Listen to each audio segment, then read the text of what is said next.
Today's guest is Ben DuBose. He's the news editor for AMP.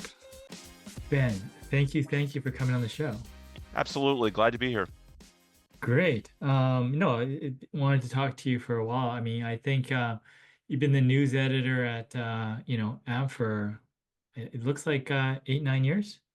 Yeah, so I'm celebrating my 9-year anniversary in May. Started as a staff writer and then transitioned over to news editor about 2021, around the same time as the merger. But yeah, the idea is for me to be in charge of more timely day-to-day news. And so, some of that's print, but a lot of that is digital. And so that's why I lead our podcast program as well, because basically the idea for my role as someone with a journalism background is to take some of these stories that are out there pertaining to corrosion control, coatings, materials protection, just day-to-day topics, and explain to our membership and our readers why they're relevant to our industry.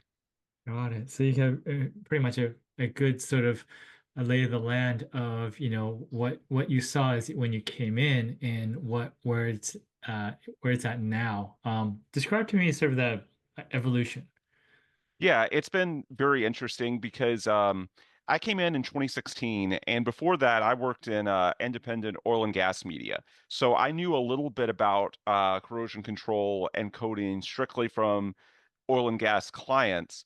But I landed at, well, then it was NACE, the Legacy Association, now AMP, the way I think a lot of people do through just happenstance. I knew a couple of people that were there, and I wanted a little bit more stability. You know, there's certainly numbers that we need to hit from a revenue perspective. Everyone does, but there's a little more insulation in a nonprofit world than there is in independent publishing, and especially within the oil and gas space where everything is sort of intrinsically tied to the boom and bust cycles. So there were um, there were definitely some challenges, but one thing that I really appreciated early on was the environmental push of this industry and a lot of the member companies and groups. You know, some of the things I had done before, which had a lot to do with earnings reports and finances for oil and gas, after many years of doing it, it can get a little bit soulless. Like at the end of the day, you do want to feel like, at least I do, that what you're doing makes a difference. And while there was certainly an audience for what I did in the oil and gas financial space, I wouldn't say that people woke up quite as impassioned as they do in the industries that we cover at NACE and now AMP. So the push towards greater environmentalism, sustainability, the way that many of our members and member companies genuinely care about making the world a better, safer place. The mission resonated with me a little bit more than strict business reporting. So that was, going in, I didn't necessarily know all of that. Going in, I just knew, hey, like there's a little more stability in a nonprofit world. I've got some friends here. But then, as I got accustomed to what I was doing, met people out in the industry. Obviously, there's a lot of what we do that you can't really know until you immerse yourself in this world. It's so niche. And so I would say the first 2 to 3 years was really me learning what goes on in this space, what the motivations are, what the long-term goals are. And so, yeah, after a couple of years, I realized that this was a good fit for me. And so it's lend its it sort of lent itself very organically to the role I have now as news editors and the podcast, because the only way that I could really learn was by going out and talking to people. And so being able to, lead our podcast program and develop our, daily and monthly web content.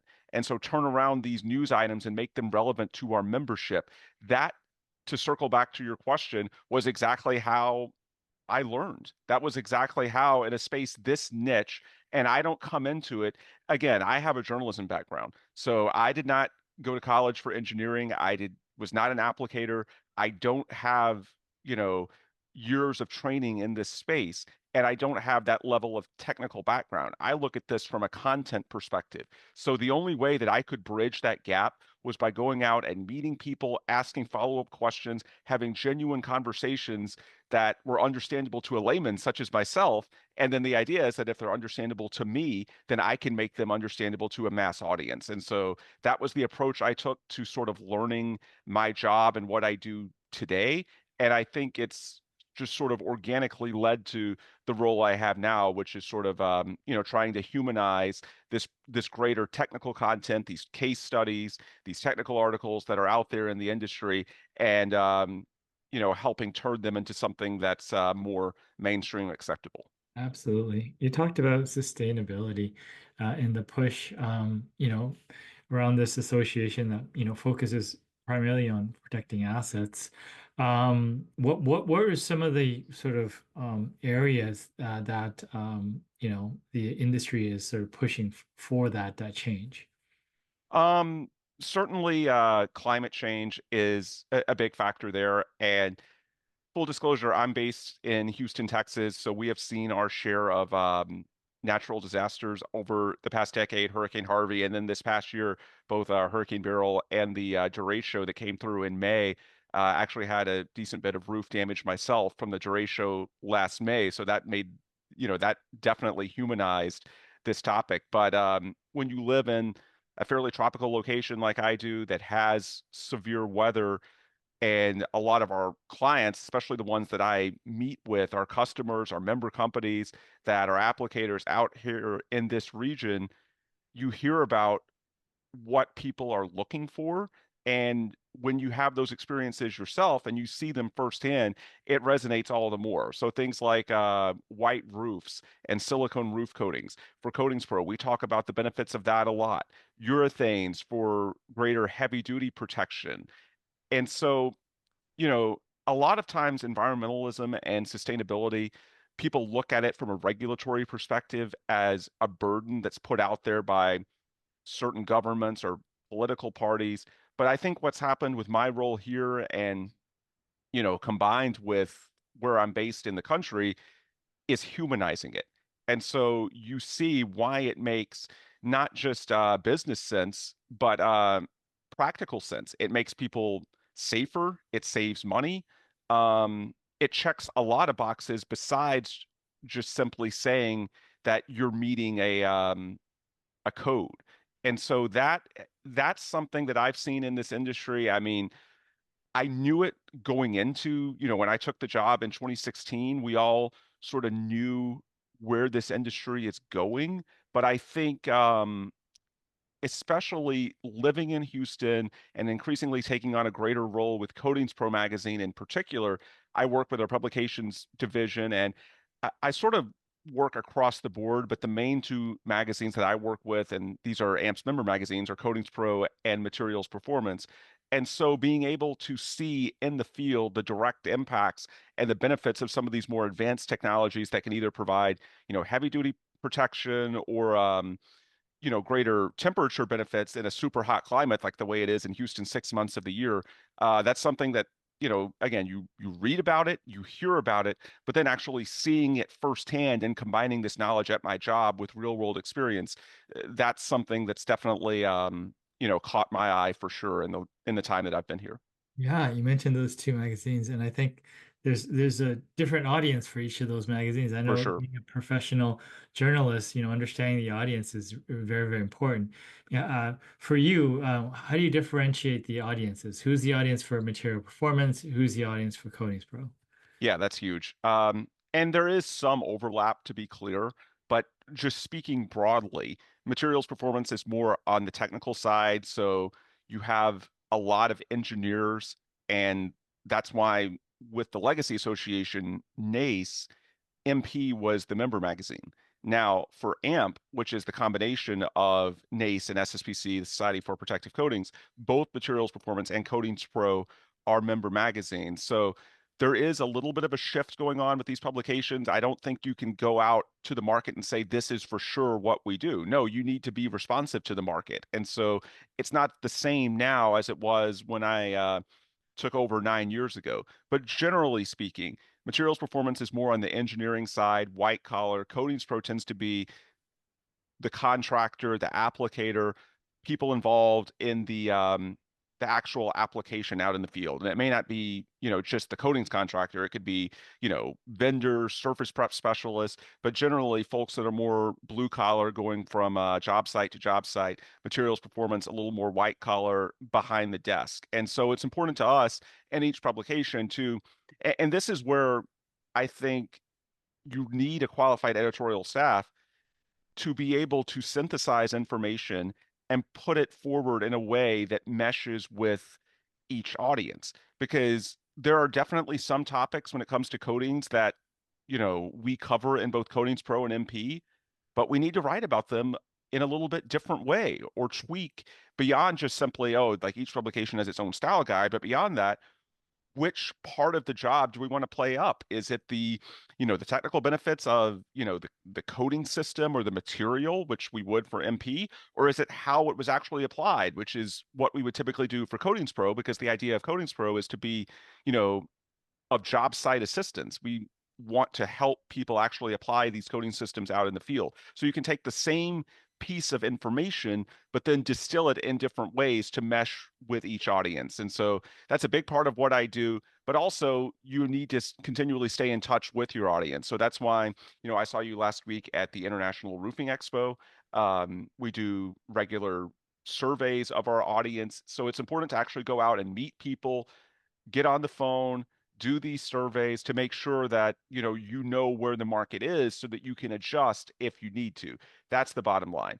But yeah, it's been, and that was one of the bigger learning curves I had when going to my role specifically, because a lot of our staffers within the publications team at AMP work specifically with one magazine for that very reason, because it allows them to hone in on exactly what that audience is. One of the unique challenges for me as someone that works with multiple publications and with, the broader AMP initiatives as well, is being able to, take off the Coatings Pro hat and put on the MP hat or the AMP hat. And so it takes a little bit of time. And that's why, I came on as a staff writer, and that's why it's good that I didn't, become what I am now, which is the news editor for, I think 5 years, because it took me a little bit of time to get to where I had, a better handle of, where each publication fits in the association ecosystem, if you will. Yeah, absolutely. And I mean, now that, content marketing is so common, I mean, these practices you talk about, at a more, call it more organizational level, needs to be kind of, I guess, done in some way, even if you're running a small business. Yeah, absolutely. And, you know, we talk and have the last few minutes about the importance of understanding your market from a publications perspective for me at AMP, but it's also important to maximize the value of our content to get our customers, our readers, our people that we're working with to understand that same concept on their end. We launched the podcast program in 2020. We had dabbled in it for a while, but we went full bore into it with COVID because a lot of our usual channels, such as going out in the field and meeting people, were taken away. So we said, hey, this is our opportunity to invest a little bit more in the digital space to try and help people by just sharing tips. What is this company doing to get through the pandemic challenges, and so on and so forth. And then it just sort of naturally became the series that it is today. And so when I started doing that, one of the big challenges was to get people to understand that the audience that we have at AMP for them when they're talking to us, they don't you're not going to get the best bang for your buck by always making the hard sales pitch, if you will. And so getting people to understand that, hey, if I want you to dial down the commercialism, it's not just because I work with a nonprofit association and we represent a lot of companies.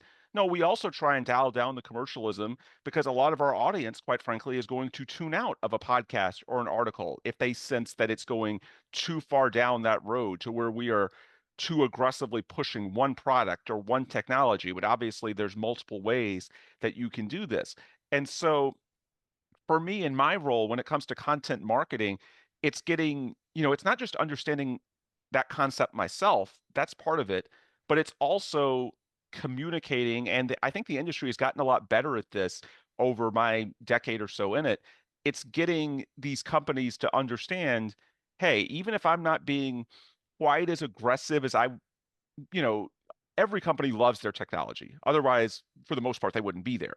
But at the end of the day, if they can get you know, a greater audience by dialing back the commercialism just a little bit by being not quite as aggressive or salesy, then it's not just to our benefit, but to theirs as well, because that audience is broader and they come across as a, you know, I hate to say neutral SME because honestly, nobody's truly neutral. We all have our biases, but something closer to a trusted SME as opposed to someone that's just going to shamelessly push one particular angle or product wherever it may be. So that content marketing, yeah, it's important for my role for sure, but I also try and, gently educate the people and members and companies that we work with about the benefits to them as well. Because in many cases, if they dial back that commercialism a little bit and look at it more holistically about how they can benefit the industry at large by simply sharing,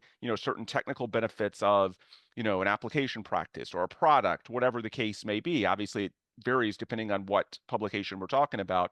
But I think the common thread in all of it is that when they speak in a slightly more neutral manner, it's easier to go more mainstream. We're more likely to get a broader audience. At the end of the day, that's to the benefit of basically everyone. Yeah, I mean that's what people are trying to do. They're trying to improve and grow, and Yep. you're trying to teach them that by being sort of aggressive or extremely positive about what you're doing, then it sort of goes against your actual aim. Right. Exactly. That is, and it's a delicate line to walk because obviously these people, for the most part, do strongly believe in their products, their technologies, their services. I understand why. It's not to discount that. And, we allow some leeway in that, certainly we're not trying to make them people that they aren't.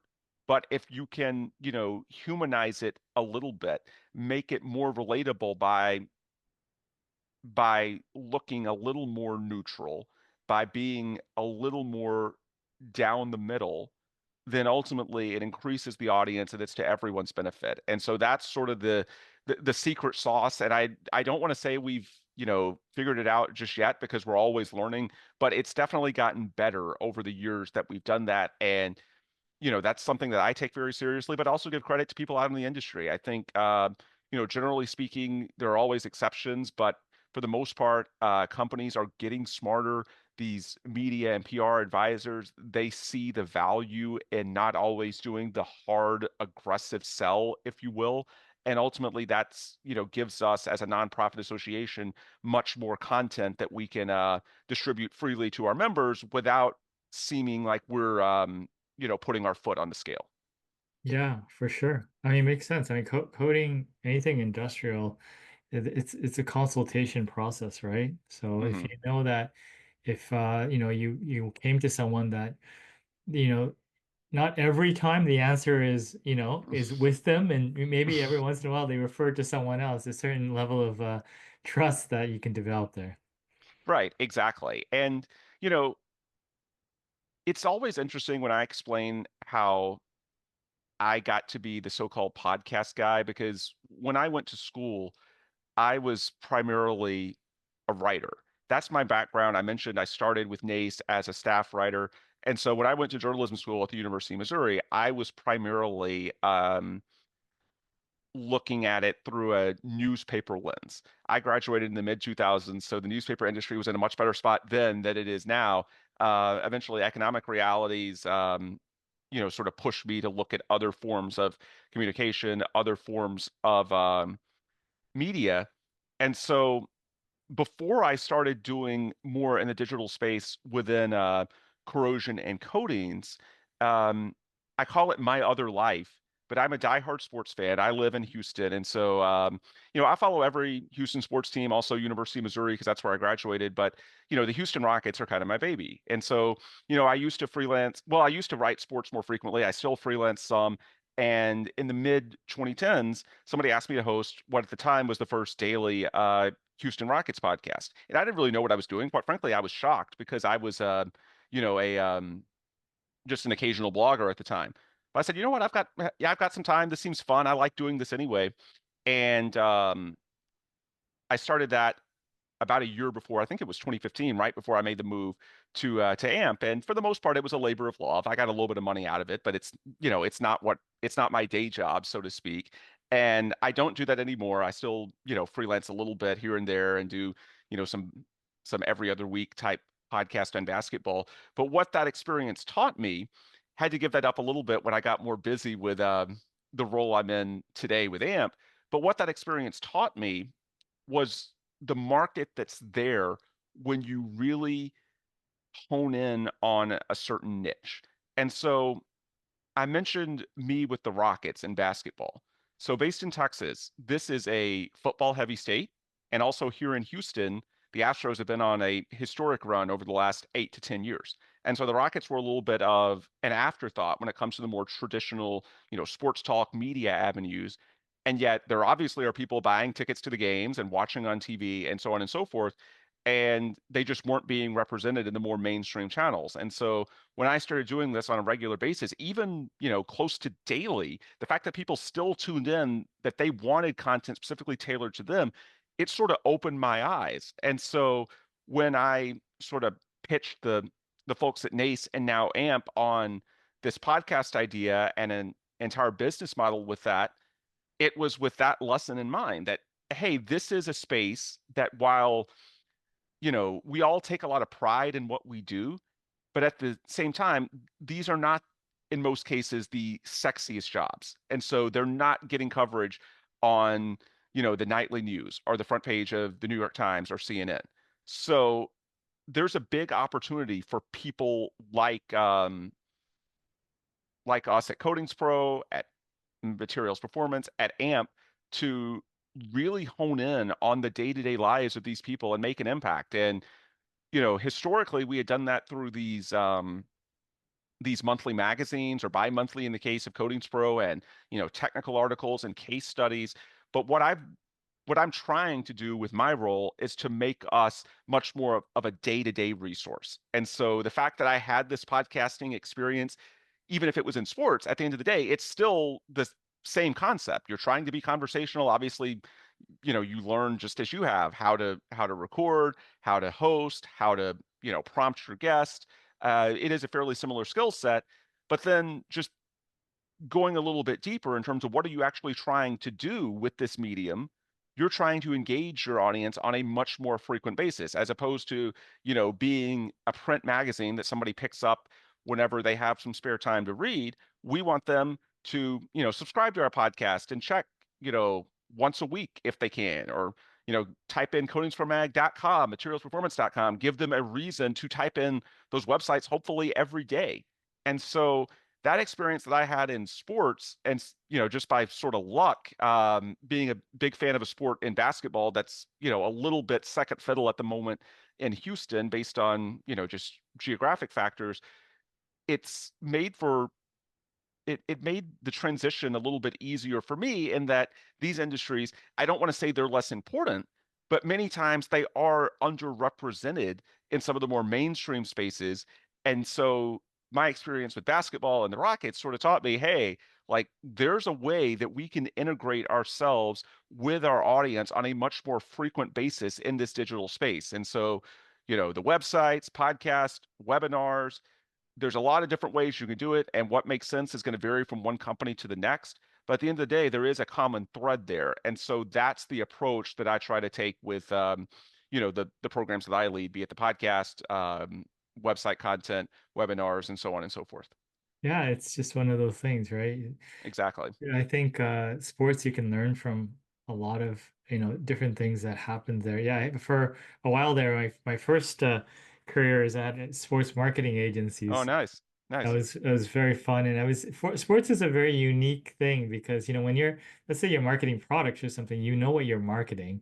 With this sports, you don't know what you're marketing. You don't know what product will show up on the court, and you have to figure out how to create a consistent experience out of like a non-guaranteed fan experience, right? Like on the court, right? So. Right, exactly. And sports is unique in that people are extraordinarily passionate about the outcome of these games. A few years ago, for a long time, I I've always had a Twitter account, and I ended up, sort of segmenting sports Ben from from professional Ben, because the overlap when someone gets, upset about, their team losing, or if I said something that offended them, it gets a little bit awkward. So many years ago, I said, you know what, I'm gonna separate this. It's too delicate. And so, it's not the same adrenaline rush to the audience, what we talk about here, as it is when you're reacting to, the Rockets either got a big win, or that, they shot 7 of 42 and lost game seven, something like that. However, people in this industry do really care about their jobs. It might not manifest in exactly the same way in terms of I've got to listen or I've got to call up this article right now, but the underlying passion is there. And so when I sort of saw that, and again, I didn't know a lot of, as someone that works a ton in the digital space, for me, a lot of this has been learned by doing, because again, my, training was all in, print writing. And so a lot of what I do today in the digital space with podcast, with web content, budgeting, has been just sort of trial and error. See what works, talk to your audience, and, just learn from experiences that you have.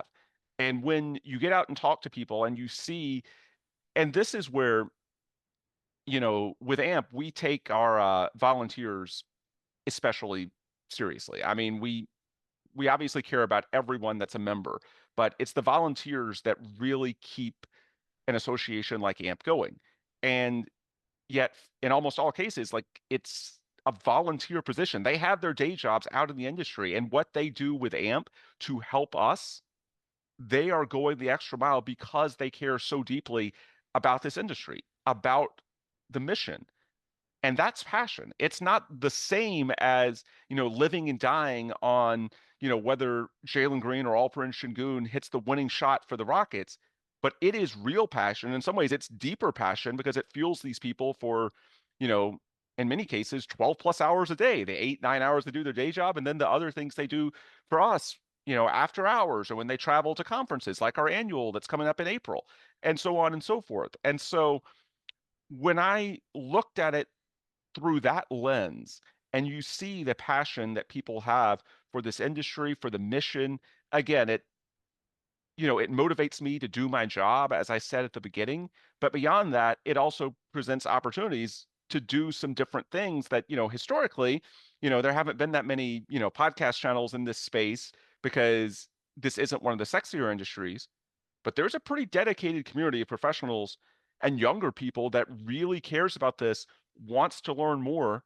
And so let's tie ourselves into that market, and it's mutually beneficial. Obviously, there's business opportunities for us, but there's education opportunities for the audience. And so the more I looked at it through that lens of passion and trying to integrate us on a much more frequent basis instead of monthly, get closer to daily, that's sort of what drives me. And again, it's all about listening to the market and, seeing what's there. And there really is a lot of passion in what we do.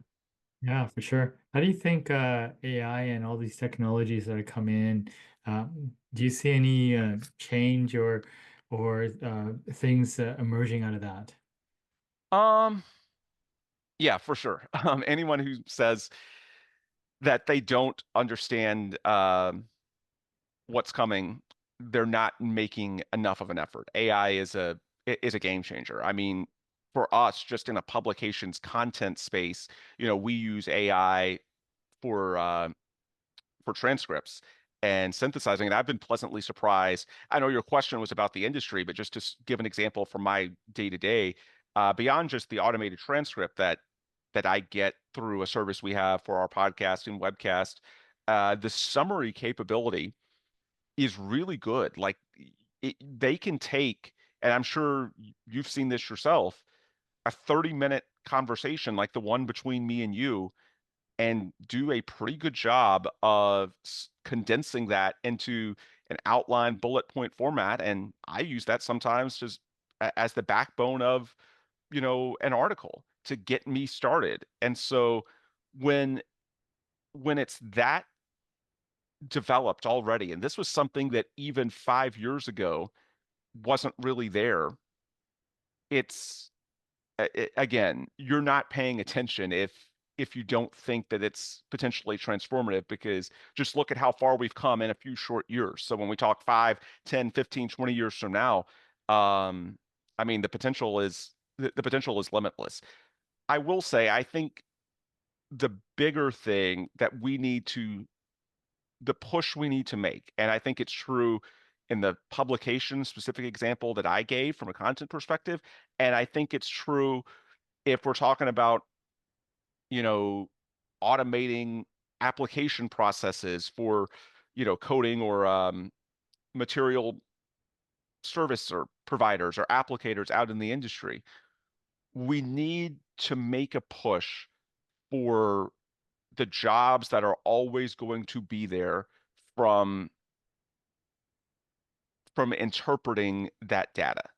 And so the job may not be exactly what it is today in terms of, what a company has on its payroll and what a job title is. It may need to evolve, but the need for humans is still going to be there. I don't think, to go back to that pubs example, most people want to read the summary from, Otter is the service that we use. It's good. It's a good starting point, but you need the human touch to make it resonate more with the audience. To go back to a common theme throughout our discussion, it's making complicated subjects more mainstream and tying it in to a given market. You need the ability to take information and processes that are started by AI, but tweak them as needed for a certain market or a client, whatever it is.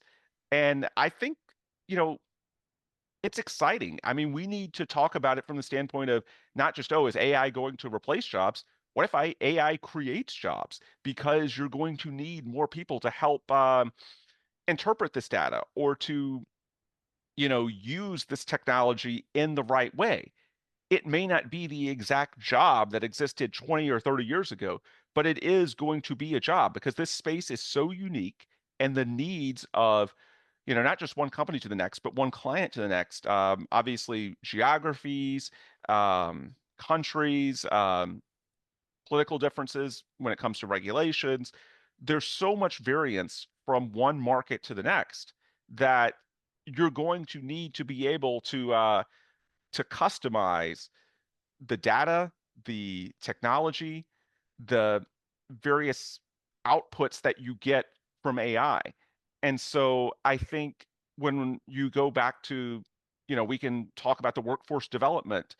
I don't want to call it a crisis, but let's call it an initiative, because certainly we know this industry is probably going to need more workers, and AI might can bridge that gap.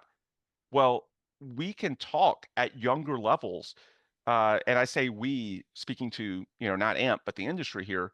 Um, we can go out to colleges and trade schools and talk about how, hey, this new technology, we're going to need people to help translate AI for certain applications or certain clients. And the role of humans in helping to channel things generated from AI in the right ways. As much as AI has developed, I have not seen that go away. That need is still there. And in some ways, again, it may create even more opportunities based on how it's changing these end markets and these end processes. So, I get the fear that some people have, but ultimately there's still a role for humans in that process. And so when I look at AI, I think of it not just in terms of, oh, how is this going to change how a coding is applied out in the field, but also what's this going to mean for the contract crews?